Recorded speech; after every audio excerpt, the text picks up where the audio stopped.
Greetings. Here we are again for another episode of Quick Tips from Dominic. On today's episode, we'll be covering paper formatting styles for academic papers. Are you ready? Okay, let's do this. So, you have your paper written, but you're not sure what the formatting requirements are. Well, there are a few things to consider. Number one, does your institution have a specific format that they use for all of their papers regardless of the subject? This isn't as far-fetched as it sounds. Some schools require that all papers be written in APA format, while others are strictly MLA format. There are many schools that allow both disciplines depending on the course of study that the paper is being written for. Number two, have you looked in your syllabus? Many instructors will include the formatting requirements in their syllabus at the beginning of each semester. In most cases, the instructor trumps the APA MLA standard when it comes to formatting. There are some instructors that want the header a certain way or page number a certain way that deviates from APA and MLA standards.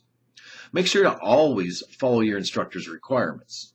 Okay, now that we have that out of the way, there are typically two standards. APA, which stands for the American Psychological Association format, and MLA, the Modern Language Association format. APA is typically used for sciences, whereas MLA is typically used for liberal arts papers. However, once again, always check with your institution and your instructor. Now, I could go through step by step each difference between the two, but that would take far too long and a quick tip would turn into a long webinar. Purdue OWL is a great resource to find example papers that will help you to format your paper to the discipline required. Let's talk about a few similarities that they both share, shall we? Well, first of all, both disciplines want you to write in 12-point Times New Roman font, even in the header. MS Word likes to default the header font to Calibri 11-point. Take a second and change it to get those points. Make sure that your paper is double-spaced text with a 1-inch margin on the top, bottoms, and sides. Now, some instructors or institutions may ask for a 1.25-inch margin on all sides.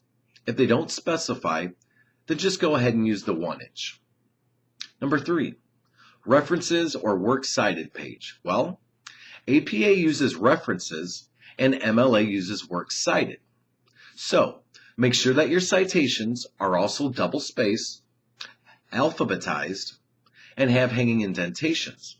Instructors will usually state whether they want the URL, the web address, included in each citation. If they don't specify, then it may be worth your time to ask. Page numbers. Well, these are typically in the upper right-hand corner in the header of every page. Both disciplines use in-text citations. They are formatted slightly different, but they must be put in to avoid plagiarism. Some differences to look out for as you are looking through Purdue OWL or through the web for examples are that 1. APA uses a cover page and a running header.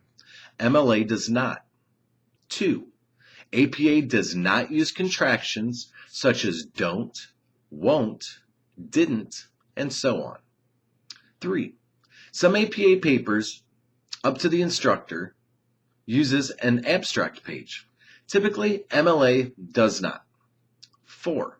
In APA, the citation page is called references. In MLA, it's called works cited. 5. In APA, you very rarely use first or second person. The paper is typically written in the third person point of view. These are the main similarities and differences in the two disciplines. It's important that you give your instructor a paper that has the proper formatting, or you run the risk of getting a lower grade or possibly even a revision. As stated earlier, Purdue OWL is a great resource to find examples of APA and MLA formatting and citations, as well as examples for papers. Their website is located at https://owl.english.purdue.edu/owl/.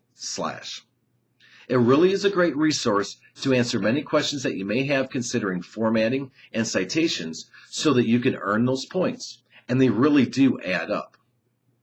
This has been a quick tip from Dominic. If you found this video helpful, then please feel free to hit the like and subscribe buttons down below. If you have any questions that you would like to be answered in a future episode, then please leave it in the comments below. Have a great semester, and happy writing.